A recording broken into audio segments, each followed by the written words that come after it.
Hello everyone, welcome to the show. I'm the frontman, Sparkleoneous. Behind me, of course, are the band Kissing Booth. Welcome everyone to the Sundown Showdown 2 Redux. That's right, I hope you all enjoy. Now, just to be warned, there might be a few troubling things that might come up tonight. We're playing quite the epic, as it were. If you need any further information, please check below down in the description, or you can simply ask Boss and he'll be happy to chat. Anyway, let's get on to the show.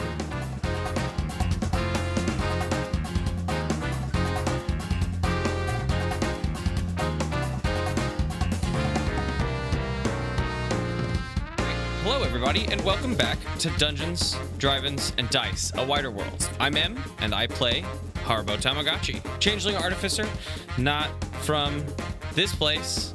He's a half-elf right now. That's important, Changeling. He flips around. I don't know if that will come up the rest of the moment, but maybe it could be helpful. I don't know. Now I'm lost in thought. Anyway, he's Haribo. The question of the day is... I literally just talked about it. What controversial opinion about food. Controversial opinion about food or drink beverage. Something you like that blah, blah, blah. My thing, apparently, I've only actually learned this in recent years. I thought that everyone liked candy corn. But I have learned that I am like very few and far in between in the most recent years. Yeah, see, I just grew up thinking that everyone enjoyed candy corn. And now when I'm like eating a bag of candy corn, I'm like, yo, anyone want any? Everyone's like, no. And I'm actually like, oh, fuck yeah, more for me. I also thought that growing up. That everyone liked candy corn? Yep, me too. Yeah, okay, cool. I'm glad I'm not totally alone on this, but I just love those smooth, waxy triangles. Dude, it's just sugar. Are you kidding me? I them. cannot get enough. I also enjoy the other flavors. It's super good texture. I love eating learning so much about this party today.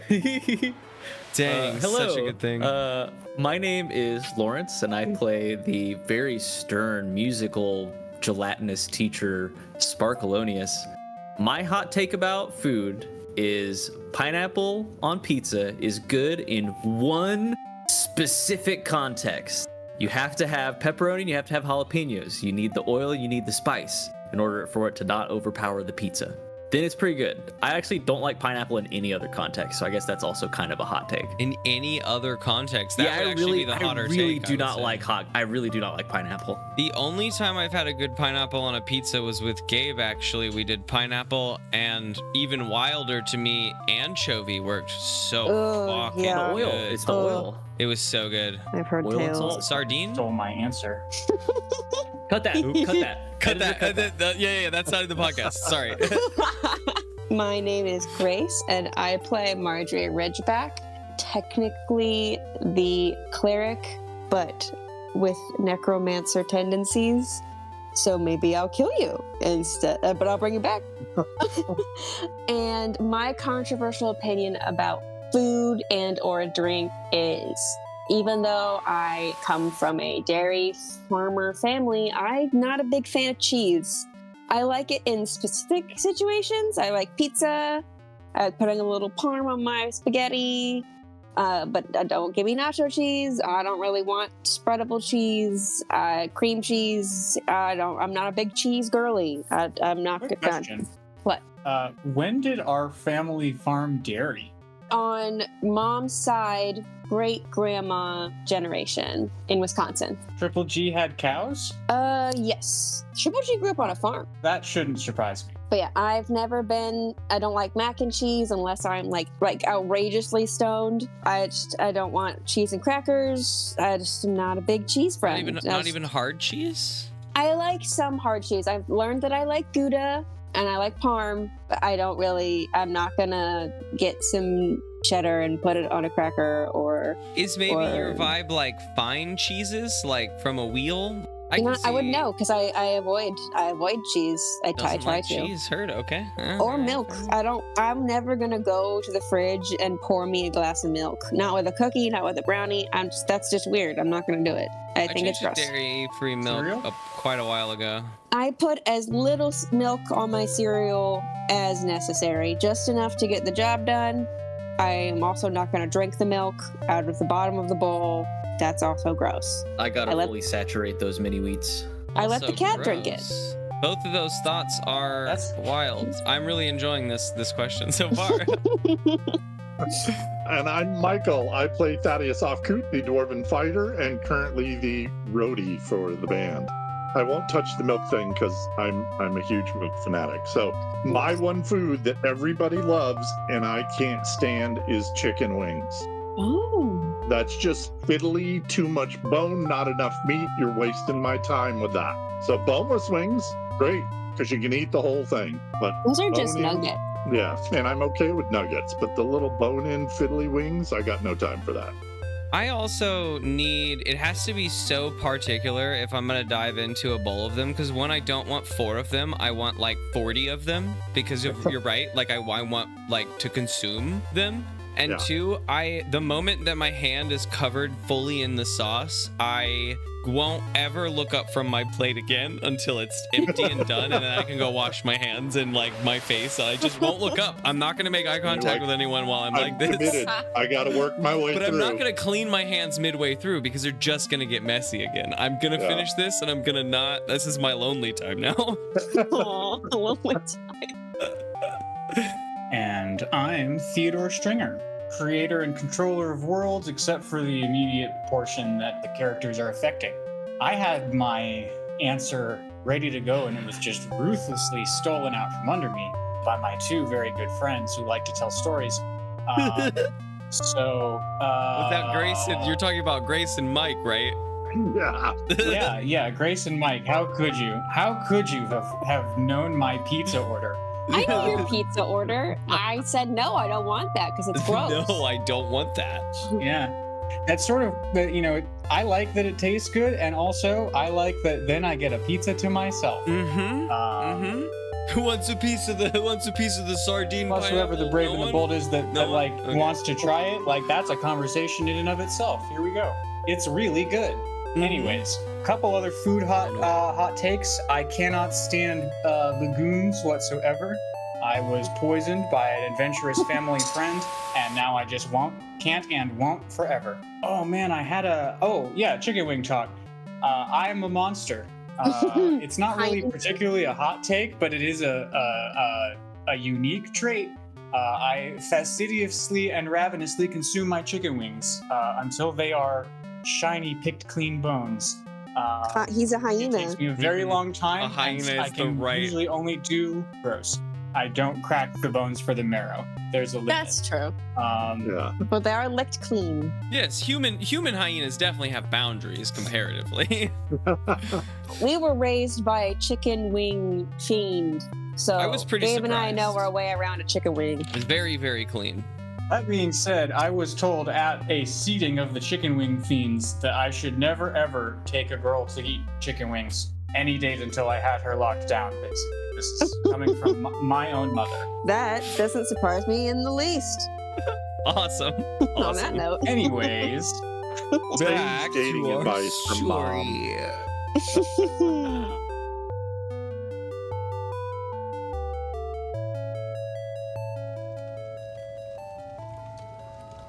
when last we lived in my tiny world, we were about to put on a concert. We had arrived. Kandra, the hobgoblin sorceress, had taken us through some woods and to a goblin fortification where we, pretending to be a band, are due to play a show. But not like that weird experimental nonsense you did at the last place. That, not like that. Gotta do Not like something that. traditional. And so, in the effort to do something traditional, we took turns trying to come up with ideas. Sort of felt like a race to the bottom for the lowest effort ideas, but we did come up with costumes, and that was pretty cool. And now we're on stage. It's time for the show. I apologize. Costumes? Yeah, What there was definitely costumes are mention of we in? costumes. That's a Oh, great no. question. I know that Sparkleoneous made them. It was during his time, practicing individually with you guys while everyone else was out on walks. I mean, he Oh, was giving us individual moments. I don't remember us talking about costumes. What do they look like? Traditional bardsman costumes, you know, whatever you guys want to look like. Yep. Sparkleoneous has vests. Oh, hold on. What if instead of like full costume, we just like Traditional vests. built up around Sparkleoneous's vests? Are they jean I jacket could vests? definitely see that. They're all different materials. One of them is quilted, one of them is denim, one of them is just sort Burlap? of like a sack that we've cut holes into. That one's for Gib. Gib already has a vest, doesn't Well, he's got a second vest now. One of them Yeah, is this is a plate mail. band vest. Yeah. Travel fast. he? Does it have kissing booth written on the back with like a big old smooch? Yes, but he's wearing it backwards, so it's on the front. Oh. Oh, okay. Yeah. Okay. Anyways, we were right about to do our show. Vests. We We were sure were. in our vests. We were raring to go. The main guest, the chieftain of the tribe, had just exited his makeshift keep in the center of the village, and behind him came a familiar figure, a diminutive gray humanoid that we remembered from the Diggins. Was the last time that we had seen this gentleman. And The Greyman. unfortunately, I did not take the time to. The Greyman. I wanted to, but I got lost in the sauce of the audiobooks today. Didn't go back and listen to the Diggins episode to see whether or not he had actually seen any of us. Yeah, I mean, We casted some spells from on the hill. Yeah, and he we ran tried away. to. I tried to kill his lizard, but it didn't work. cast spells from the other side of the Diggins, from outside, and then he ran away before we even. I mean, I guess we did everything from our spot. We never even got closer than that, right? I can't remember if he noticed me trying to kill his lizard, but I definitely tried to kill the lizard. And you hit the lizard. Yeah, you actually did hit it too. I remember just wasn't enough to kill it, but that's interesting. I do like that. What does everyone's vest Yeah. look like? What is your vest material? Ooh, yeah. I'll go first. Gibbs is burlap. It has a big heart painted on it. Remember that this is supposed to be the back of the vest, but this is on his front with KB inside of it and something shooting through it, not an arrow, drumsticks maybe. Yes, like a skull and bones over a heart with drumsticks, KB. Hell yeah. Sparkleoneous is festooned with his formal vest, of course, which is a wonderfully quilted, solid red material. Contrasts great with his blue Sparkleoneous stuff, blue translucent Sparkleoneous stuff, and it was made by his mother. Aw. I think if we haven't picked a thing yet, I'll choose denim for Marjorie's vest. And she's wearing hers the right way. She put her black cloak, her like cloak that has all the patches on it, that's tucked away in her bag. So she's wearing the vest, and it has KB with a big old smooch lips on the back, and then on the front is a similar KB heart crossbone situation like Gib, but just on the front, a little one, or like right on the right side or no, the left side. Oh, like a little chest patch, like a pocket Yeah. patch or whatever. Yeah. And I frayed the ends. Ooh, So it's braid more is grungy. good. Braid is good. Yeah. And Thaddeus's would be a tattered black leather vest that sits very nicely over his midriff chainmail. Are they No, the this same is- length, or is the vest longer than the chain? Oh no, the vest has to allow the midriff to just peek out from underneath it. So Oh, sexy. vest looks- Do you wear anything underneath the chainmail, or is it just chainmail? The belly? oh no, he would wear is some the sort dwarf of. belly out? He has 3 belly buttons, remember?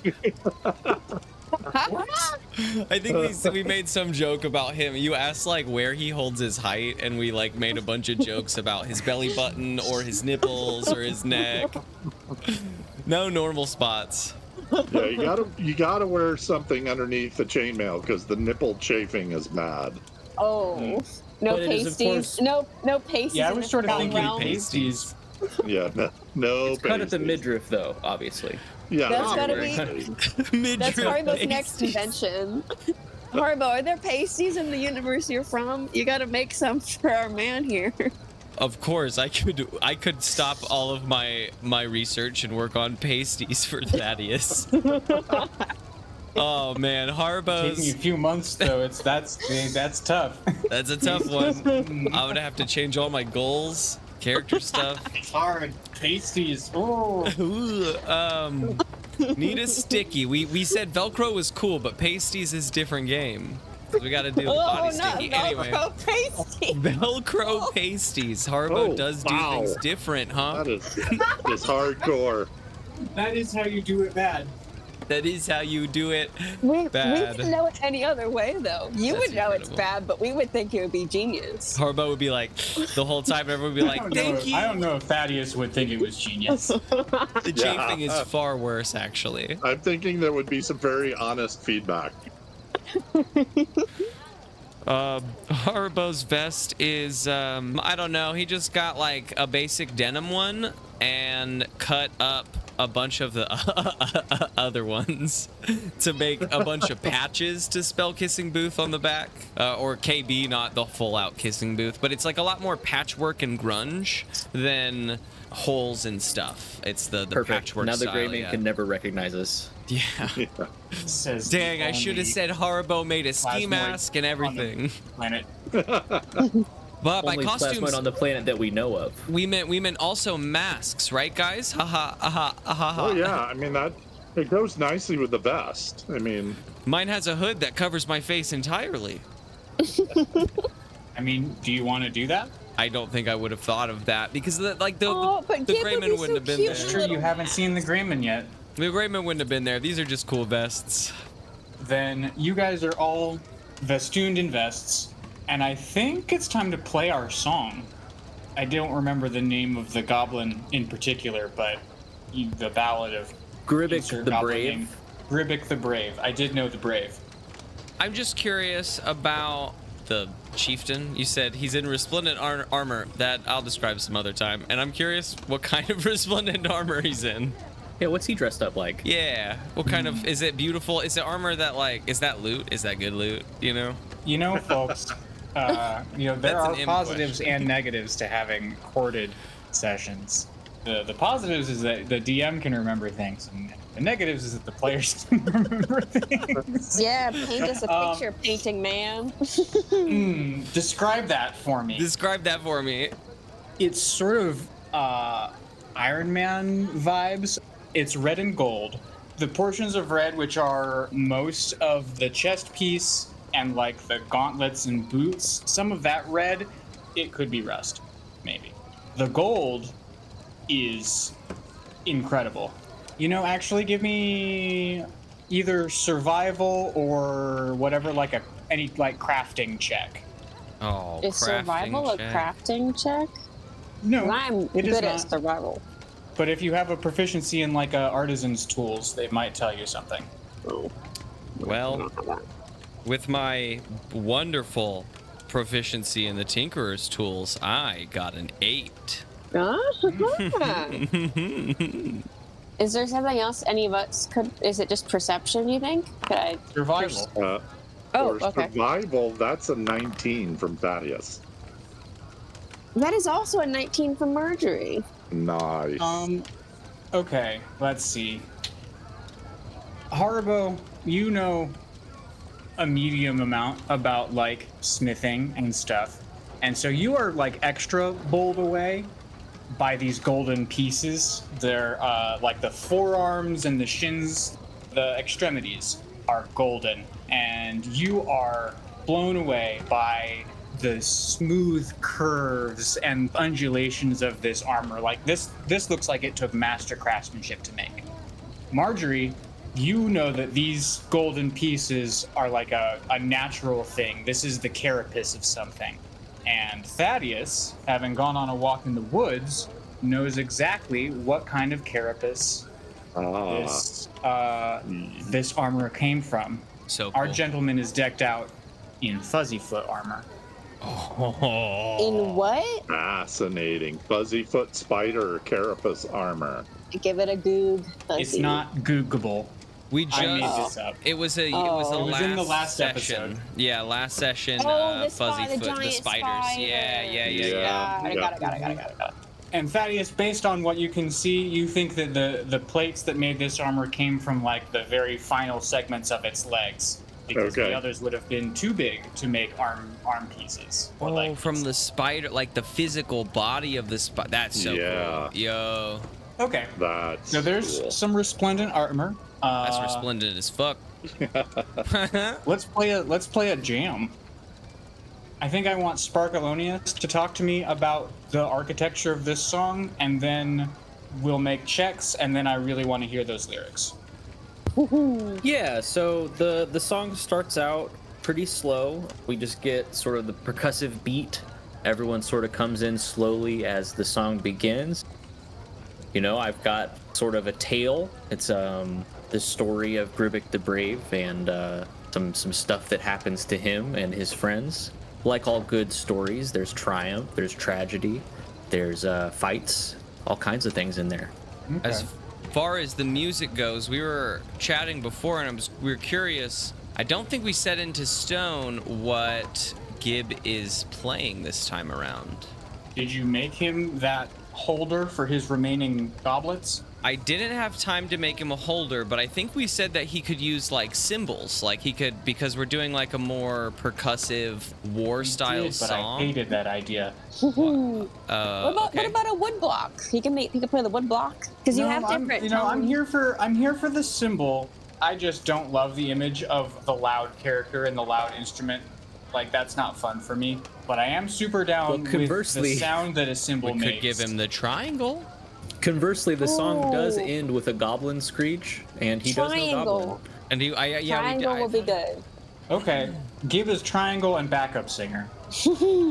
Backup yeller. We said that Thaddeus was going to be slapping his axe into a loose board to create this like starting percussion noise. And if Marjorie is rocking, I think we said a muted horn. We're going to mute her horn a bit. Horn. Yeah, to make it more bassy. Haribo can actually, instead of playing synth, what he's going to do is take those notes and record them live as they're playing and then adjust them as an output so he can play with more bass, more percussion, different notes from Marjorie as she's playing, you know, what she has live.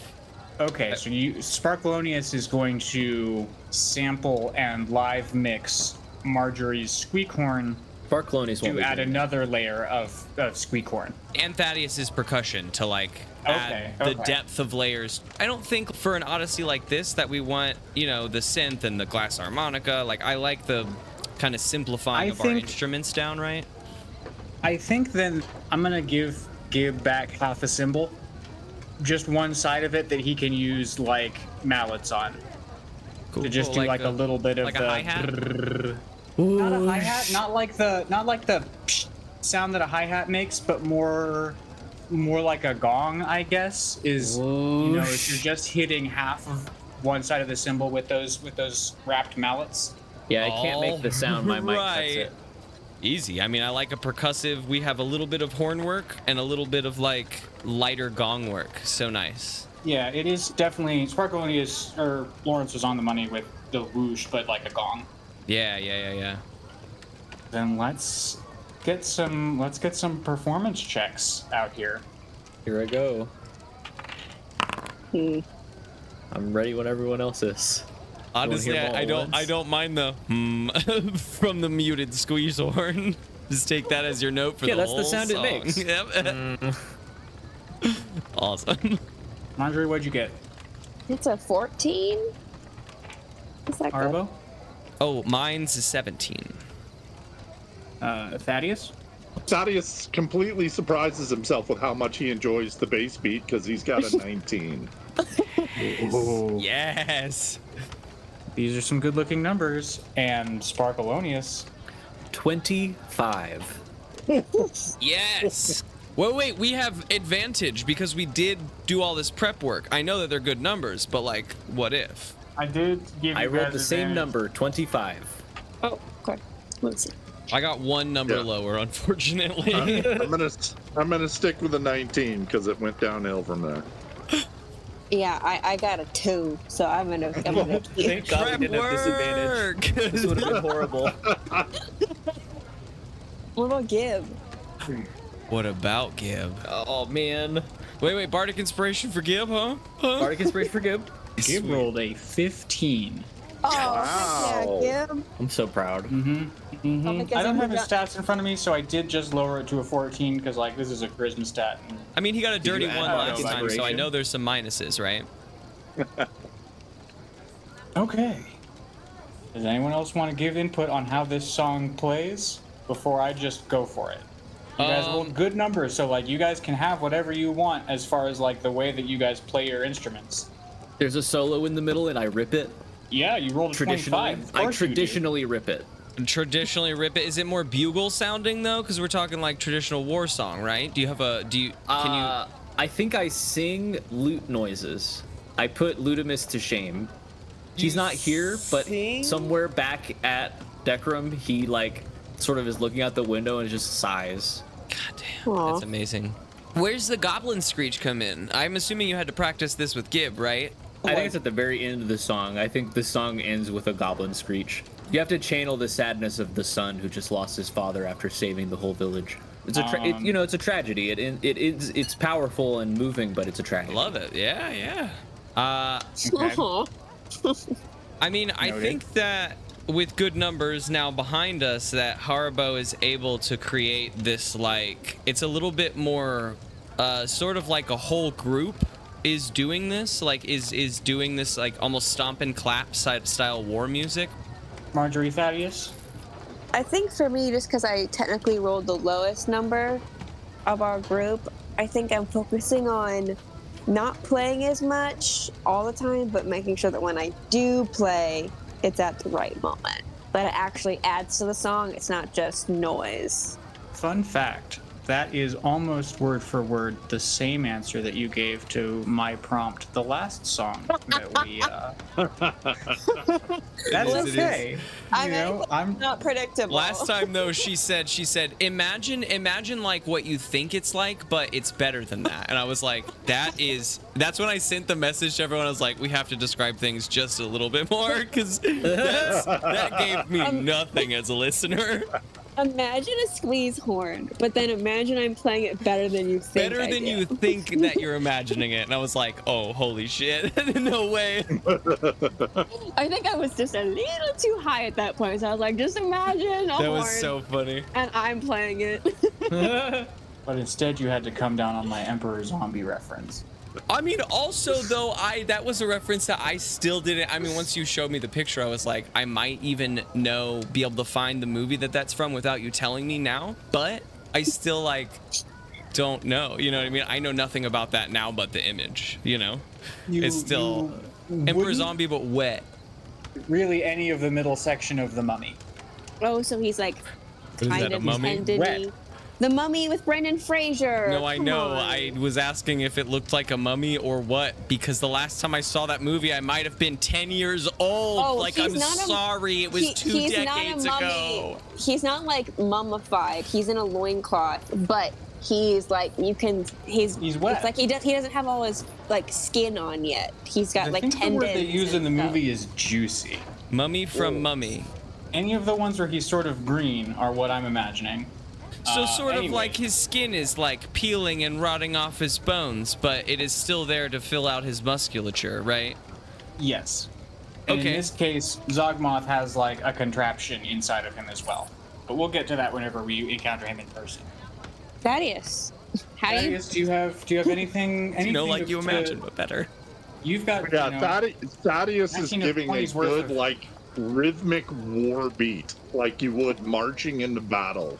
It's just a good, heavy, driving, rhythmic noise, not pounding, and if the rhythm changes with the solo from Sparkleoneous, he'll speed up, slow down, and he'll respond to the rest of the band, but he's on it. It's just that driving, bass drum Okay, noise so of him. it's Did you say driving or writhing? Driving. Driving. If Driving, you wish to pretty sure. writhe to So the it's- sound of the drumming, you can do that. Like that's very sensual, Thaddeus. it's like so 4/4 time marching beat. No like Yes. staccato. No like jazzy stuff in here? No, that's not really his style. His is more of that. It's a song about war, so he's giving you the good war drum sound. That's what Haribo comes in for, right? That's right. He snags Thaddeus's notes and makes, turns them, adds the staccato, adds the reverb and whatnot to them to give us the extra, like, boom, or whatever. Okay. Hey, could I get a little bit more delay on that axe slamming on the ground, please? Okay. So for this song, Thaddeus starts. You guys all stand on stage for a long moment, a long pregnant pause where those of you who have noticed him take in the fact that there's a Grayman in there, but also you have a show to play, and it's showtime, not Grayman time. And so Thaddeus begins his beat. During the beat, just words and rhythm, Sparkleoneous begins his lyrics. And as Sparkleoneous is doing the first verse, Gib starts to come in with his cymbal drum. Gibdar the brave, his friends he did save. 30 men took goblins as slaves. Early in the morn he sharpened his glaive. His beard he did shave, his mate sent a wave. He said with a snark, I'll never Briark, and in that sea cave he go. And when Sparkleoneous gets to the end of that verse, can you give me that line one more time? And in that sea cave he go. And at the end of that, Gib comes in sort of sea shanty style. He go, and in that sea cave he go. And with that, Marjorie and Haribo come in. Marjorie just every once in a while bringing in the squeeze horn, bringing in a note to emphasize a point. Haribo coming in with much more force, turning the simple march of Thaddeus, driving but fairly rhythmically simple, into a more complicated sort of a stomp dance kind of a feeling to it. During which Sparkleoneous comes in with, how many verses do we say are in this? I think I remember it being kind of 15. a long song. 15. So like the other verses. And over the course of the tale, During which Sparkleoneous comes in with the rest of it. Over the course of the tale, we follow Gibdar the brave in his tale of bravery, riding the ebb and flow of his story and the intensity of our playing. I think there are 2 stops for solos. The first stop for the solo, it's technically sort of Thaddeus's spotlight, but it's kind of Thaddeus and Haribo doing sort of a drum percussion solo kind of thing. This is the climax, sort of off to battle moment where Gibdar is making his final portion of the hero's journey or whatever. I like to imagine the spotlight hits Thaddeus, right? And he doesn't change what he's doing at all for his solo. He just stays doing the same it's just like now thing. Thaddeus better live. Yeah. And then Haribo is like trying to like actively move around him and play his instrument. Yeah, And no, play the camera pans ever so slightly to the left, and we see Haribo just absolutely wigging out, bent almost double on his belt. kind of just blurred out trying in the background.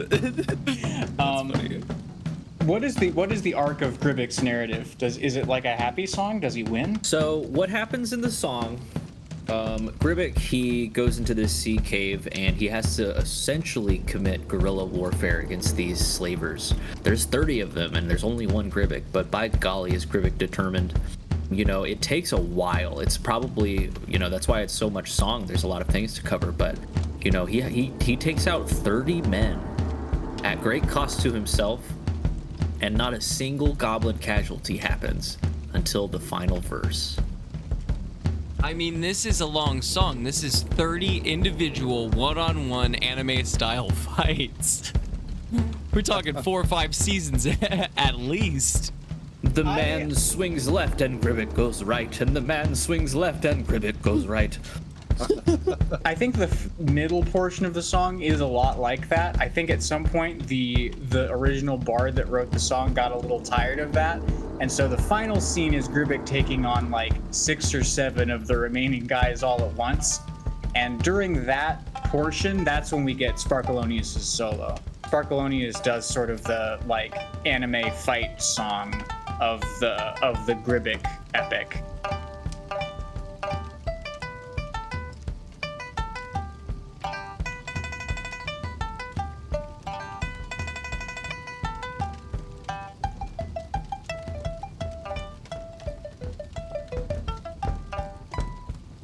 And then we get to the final verse. Returning at last, chest plate concave, friends in tow, all eyes drawn grave. A hug from his son, a pat he did gave, promises to behave. Then at last he fell prostrate, his friends raised high, no longer enslaved. With cheers and thanks they dug his grave.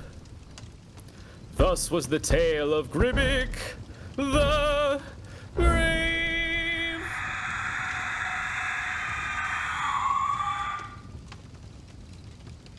Wait, might cut that last part out, but you got it. Did he get wounded like in the previous verse that we missed?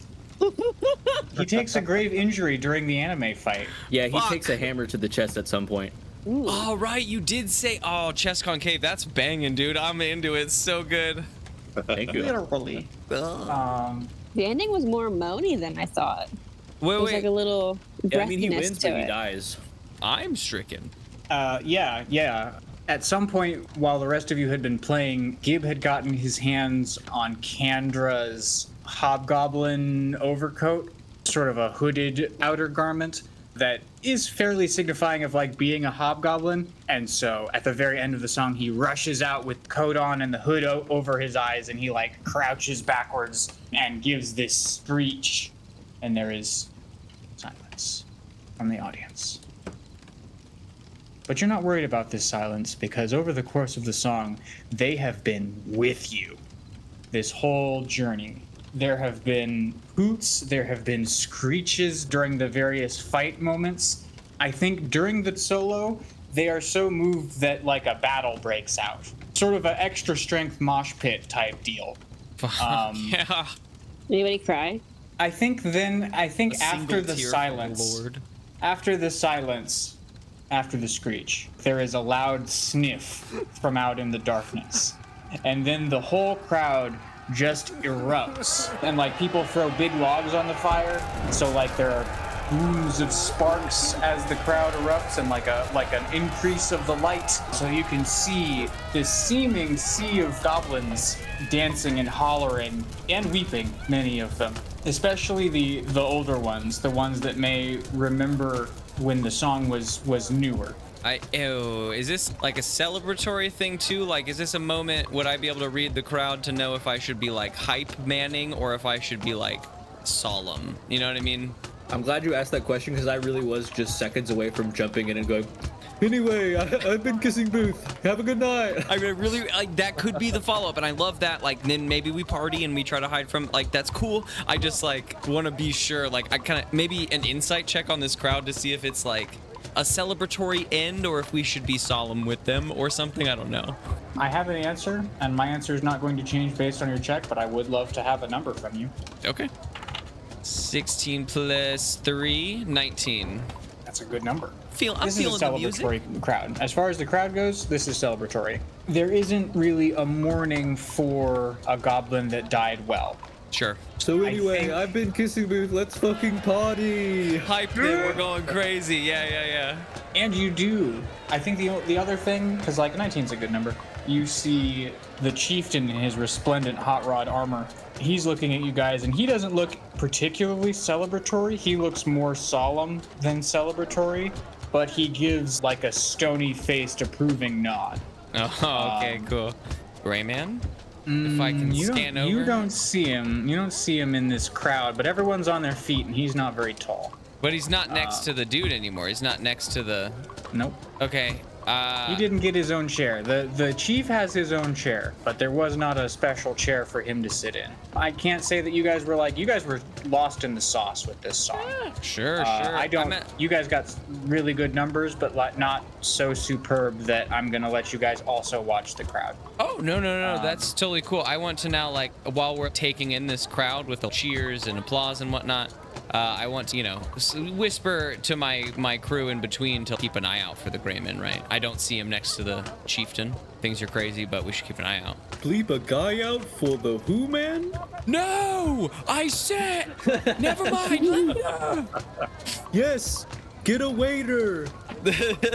Is that the only song that you guys play? Is it like one and done? Ride the high right off of it? I think it's a 30-minute set, Yeah, it was a 15-verse song. That's true. That's definitely true. We've got the closer, of course, which is Gibbs gonna solo for the next 2 hours. Just him. Just him on the symbol. Triangle? Just one symbol. No, we're probably done now. Let's party.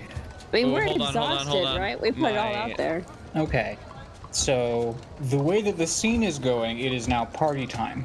If you guys are in party moods, I would ask for a flat charisma check to represent your party times. Deal. If you have ulterior motives and want to try and accomplish some sort of goal this evening that isn't partying, we can talk about that and perhaps come up with a different check. The modifier is still going to be charisma. I think Sparkleoneous will have had during the talks of the solo sessions. I think Sparkleoneous explains to the crew that he's going to be entirely spent. He's going to leave it all on the dance floor.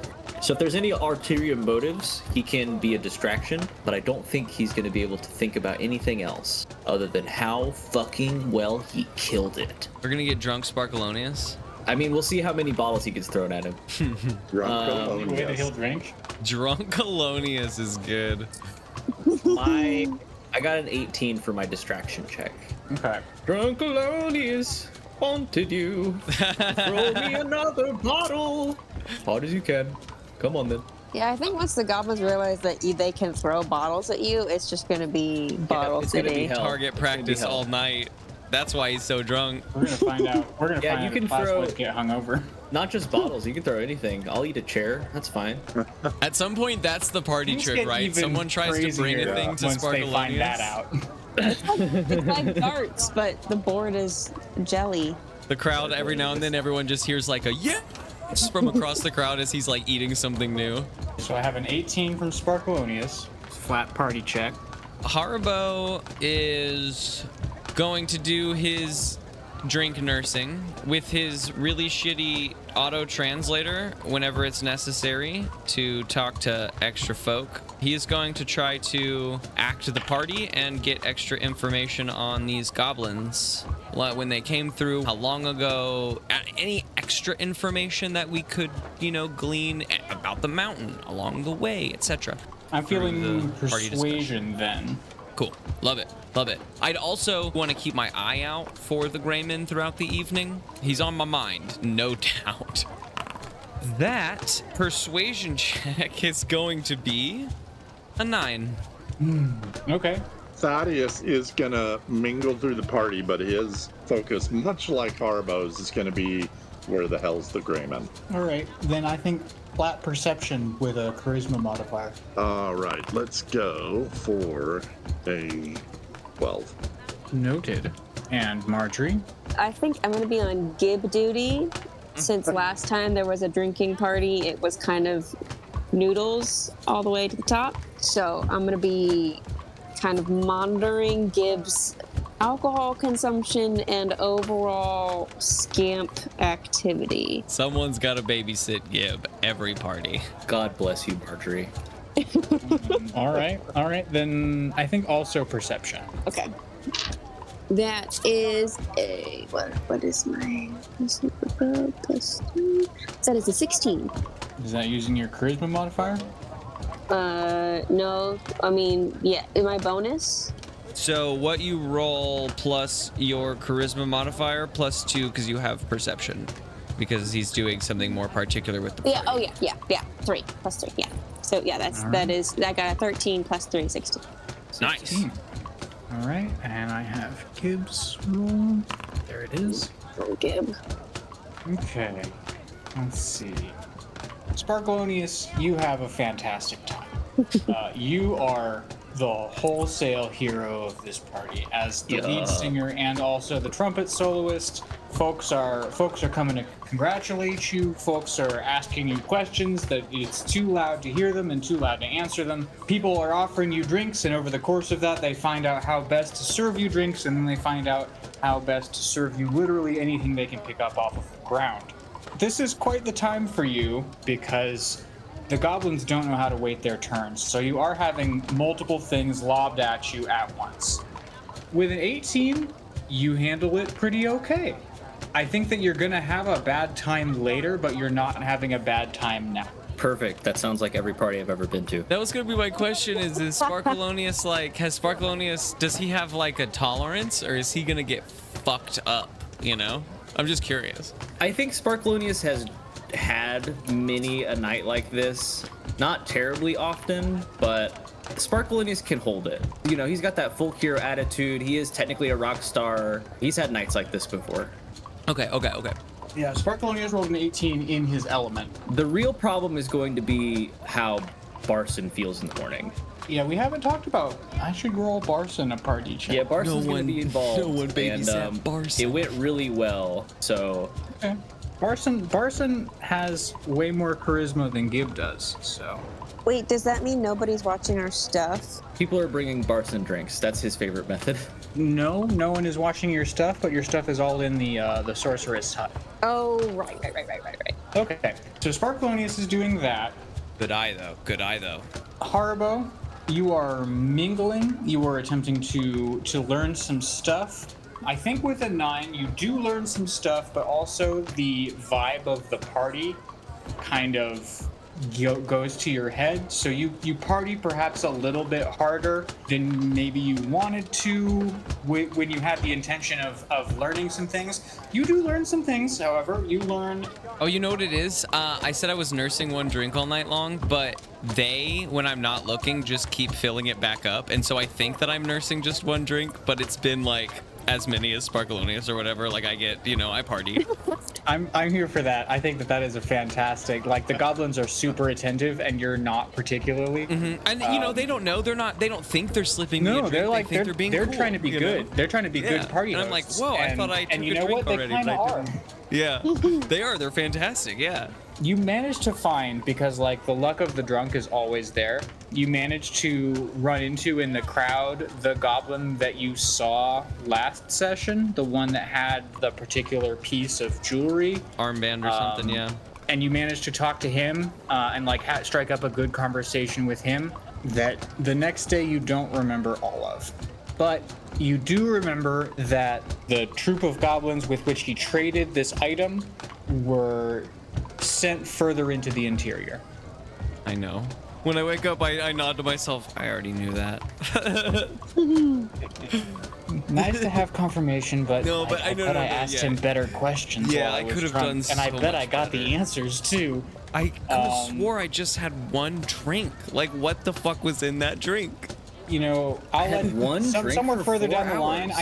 I think you can take the next like road trip to try and puzzle through and see if you can remember anything else from that. Oh, sure, that's fun. Try to like puzzle the drunk memory back together. Yeah, just to like, if you want to have like a quiet wagon moment I to love that. yourself and not, yeah, I'll muddle these that is thoughts. available yeah. later. Also, I forgot to say it, but Scarf, my ferret, also has a tiny jean jacket with a little smooch on the back of it. Oh yeah, and you're wearing him like a scarf. Oh yeah. Loud and proud. So punk. This party. Yeah, punk as hell. Fuck yeah, dude. Me and my zombified ferret. Faerun's best band, punk band, garage punk. Let's go.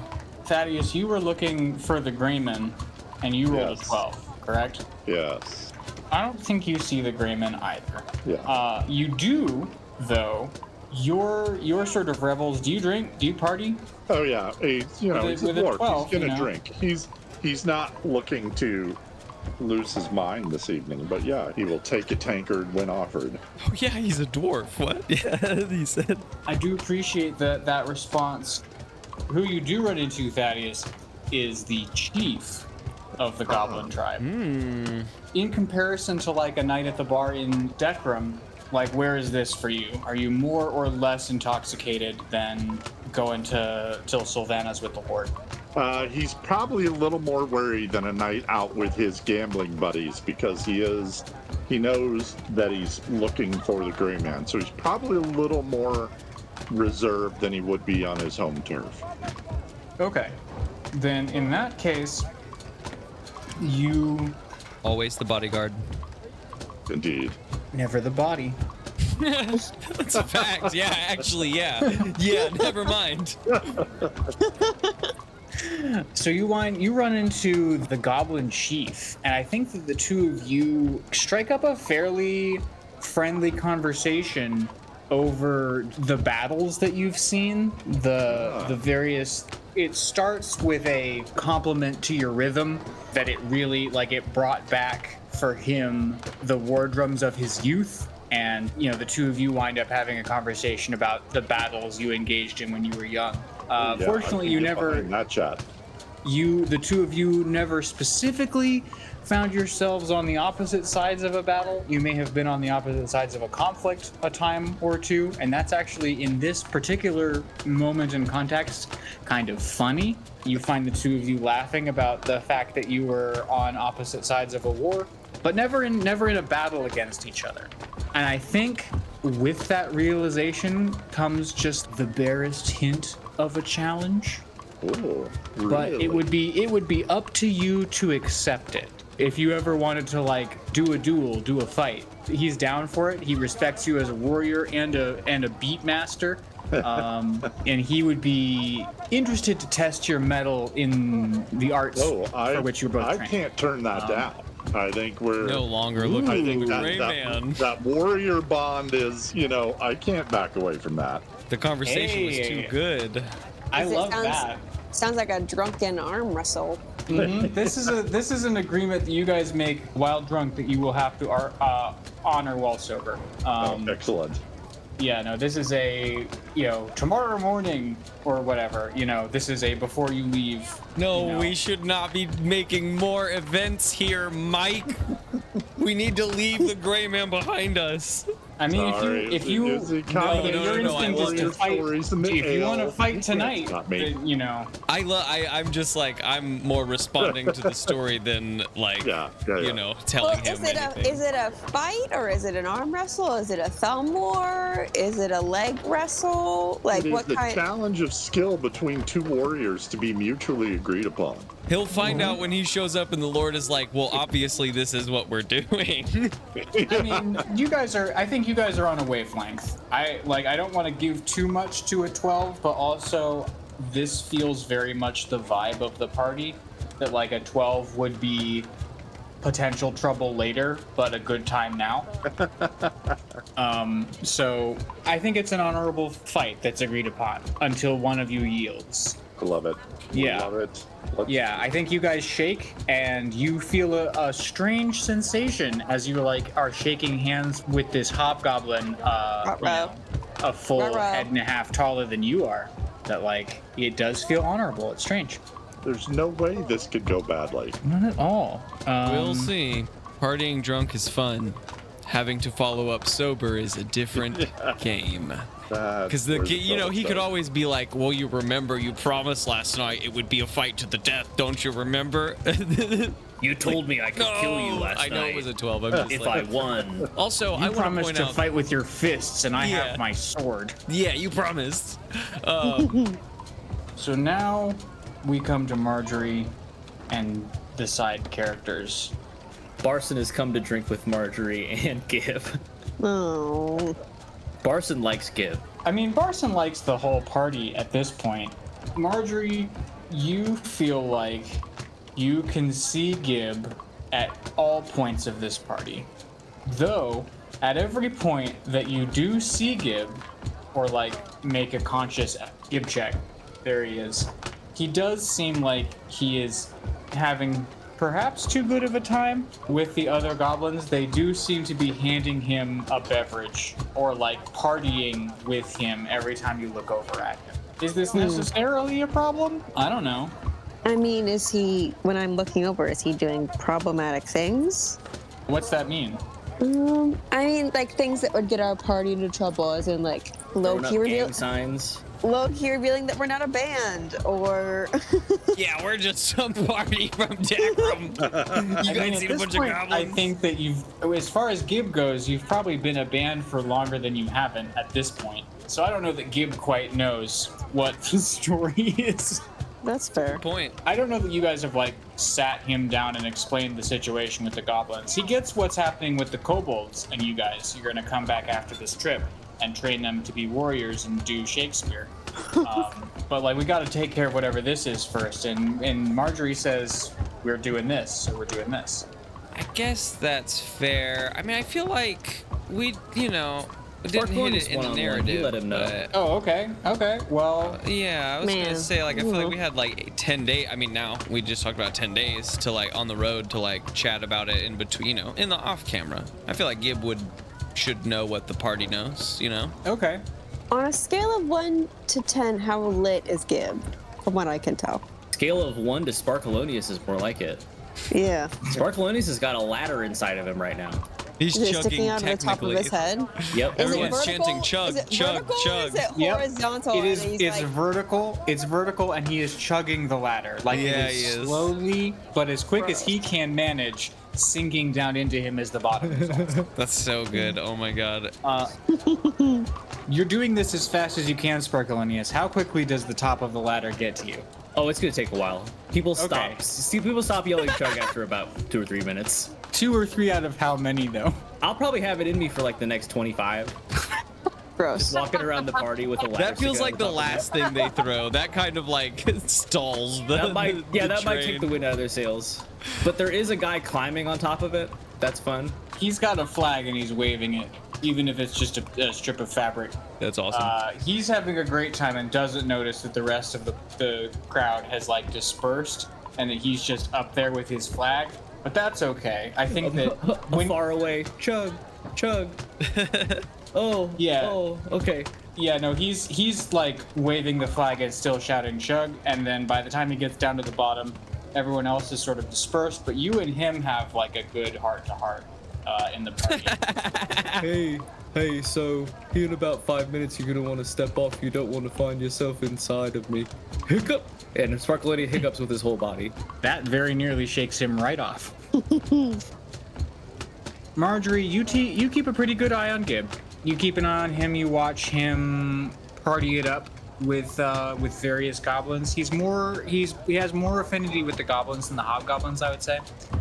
And then, at some point in the party, you are swept up into Barson's orbit. And Barson is having a great time because Barson has exactly as good of a time as the band plays at shows. Because if he's the manager of a good band, then he's the manager of a good band. And if he's the manager of a bad band, then he has to go hide.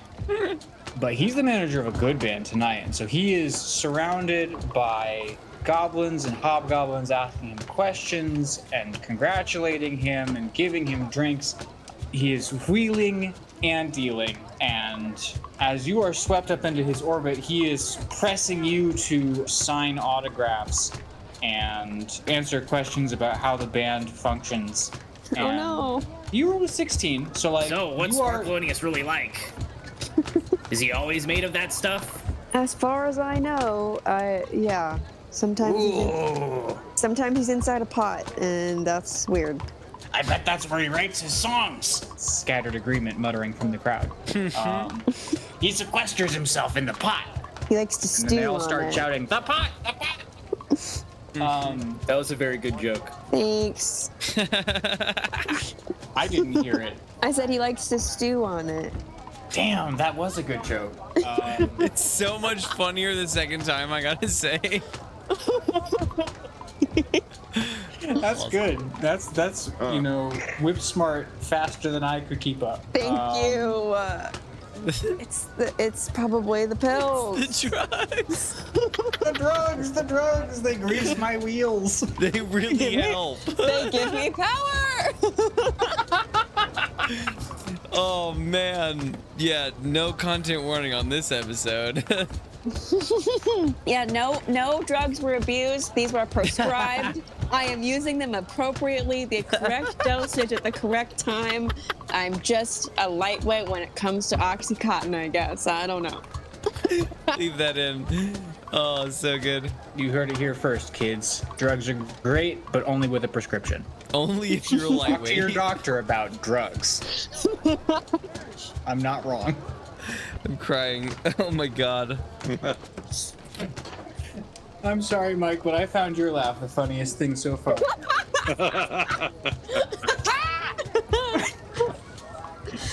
Second funniest to my sisters. Sorry. Oh, okay. Anyways, Funny. Marjorie, however, when you have exited Barson's orbit after signing the 5th piece of Camp Detritus and speaking very humorously on the topic of Sparkleoneous' writing process, you look around and you notice that Gib is gone.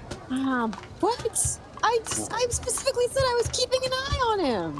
Yeah, I know, but you rolled a 16 and Barson rolled a 19, so I'm making this happen. Slippery little lizard. But yeah, you've lost track of your charge for the evening. What do you do? My young ward.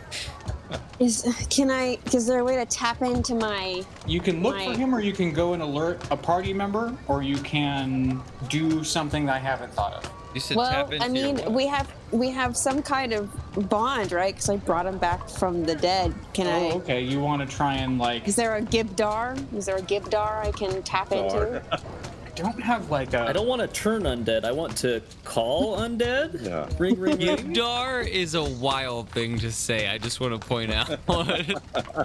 Gibdar is excellent. I'm You trying to guys, think... I'm riding this high tonight. Wow, this is great. Arcana feels like the skill, but I don't know. I guess it would just be through a divine lens rather than an arcane lens, because there's not like a divinity skill, and I don't want you to burn a channel divinity on this. So roll Arcana. That is a 15. 15, huh? After realizing that you've lost your charge, your first instinct is an urchin instinct, and that is to migrate to sort of the outskirts of the crowd, of the party, and just do a perimeter sweep. And as you're doing this, you are trying to reach out with your Gibdar, and you are drawn to a hut. So I leave. I go outside. I mean, we've been outside this whole time. This whole party's been outside. Oh, the more you know. I did not. My brain was picturing inside, but now I know we're outside. No, we're outside. We've been outside this whole time. Beans. That's my bad. But you're drawn to a hut. With your urchin skills, you lurk outside of the hut, and you take a peek. And inside the hut, you see Gib and the Greyman. Can I see what's like what connotations are occurring in the hut with Gib and the Greyman? Like, are they talking? Are they fighting? Are they playing cards? That is an excellent Making out? question. I ship it. What a suggestion. Ooh, a twist. That would be a twist. Okay, fan art people. Sorry. Fan art Are people, they don't you dare. Bucking It's not canon. or what? Fan art people, It's don't not you canon. dare. I just want Sparkleoneous playing the trumpet. That's all I want from the fan art people. Give me a fan art Sparkleoneous solo. Gotta give the people what they want, and they want the gray man making out with Gib. The people being Mike. Awesome. If we're gonna get any tattoos of this season, guys, it's gotta be. No. That's a hard one to explain. All right, Yeah. so I'm not opposed to getting a campaign themed tattoo. what I need is a obviously, picture of a goblin but making out this is with a not- little gray man, and however you imagine him is, but a little bit better. Adobe AI, what do you got for me? I'm gonna get this tattooed on my body. I picture the Greyman as Gollum, so it's Gollum and a my lizard God. making out. I think that's where the episode's gonna end because it's almost Grace's time. Yeah. I was already thinking to myself when you said like, oh, is he doing, you know, are they fighting or talking or playing cards or whatever? And Gabe's like, that's an excellent question. I thought to myself like, he definitely thought that was going to be the end of the episode. And then we made enough jokes to make it the end of the episode. What a good time. Okay. I think the final scene then is Marjorie peeking the side of this hut entrance and seeing Gib handing an object to the Greyman. I am going to riot if you...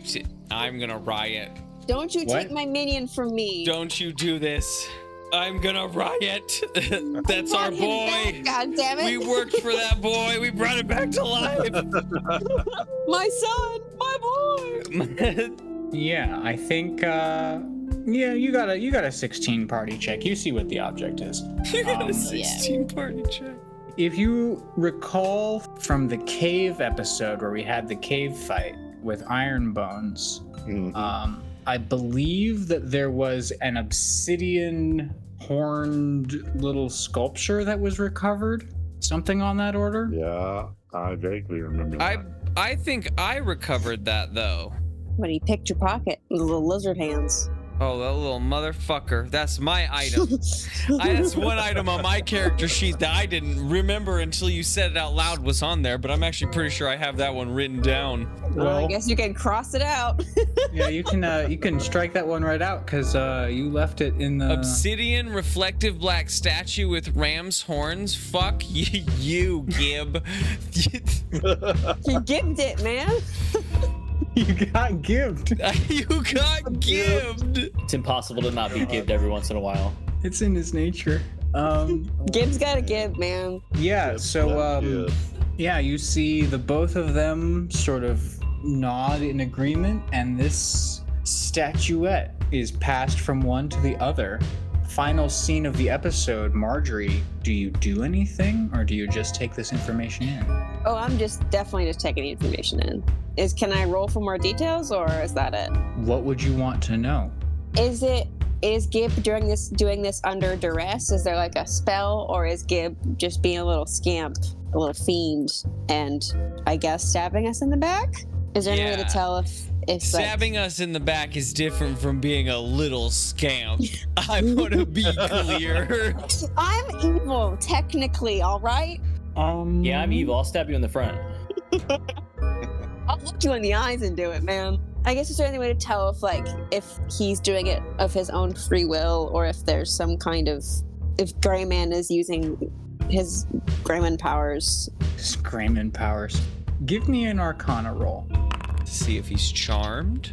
Oh, hell yeah, 18. I think with an 18, you are looking at Gib, and for just the briefest second, Gib's eyes flick to the doorway, and the two of you lock gazes. But his eyes aren't normal Gib eyes. He's got the same strange pupils. I believe I said they were square, but if I didn't, I'm saying it now, that the Velsharoon owl had in your dream. And it occurs to you that perhaps it wasn't you that brought Gib back from the dead. Was it the gray man that brought Gib back from the dead? Oh no! I mean, it was probably Velsharoon, and maybe Man Velsharoon. he probably works for him. Maybe he's another acolyte or something. Has he been following us? I hope the gray man is another acolyte. Maybe the Green Man also has Gibdar. Oh no, his special power is also Gibdar. He is the one with the actual Gibdar. God damn it. Oh, didn't I use my Gibdar? God. Did you just take our ally from us? Or is he currently taken from us? I Maybe don't know. he never was our ally. I'm gonna kill No. Gib and the gray man. Okay, I'm gonna kill him again. No, And we then just gotta kill him myself. again and make sure that we're the ones that bring him back this time. Okay, I'll do some spell research. Gabe said he'd get worse each time. That's his punishment for betraying us. Oh man. Let's not bring him back. Actually, let's leave him the way he is, but we tie him to Thaddeus.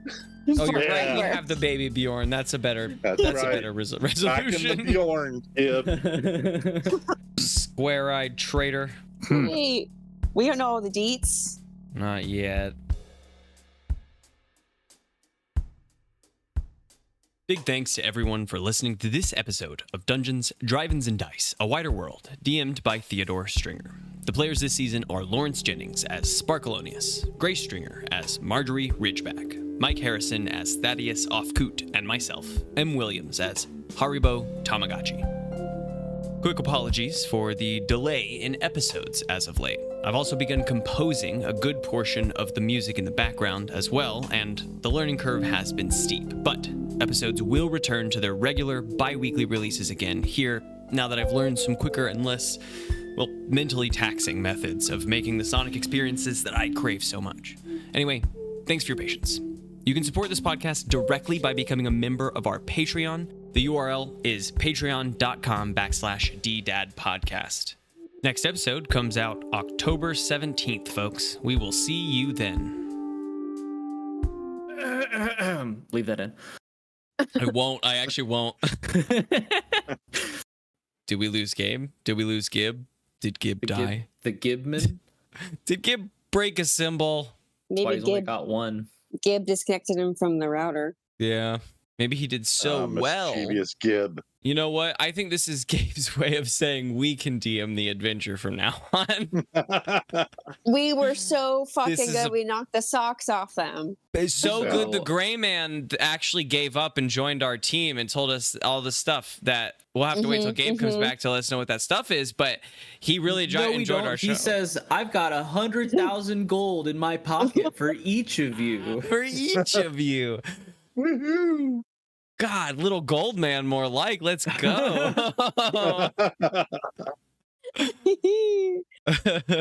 All the jokes are so much funnier when you're on pills. Let me tell you, I am giggling over here.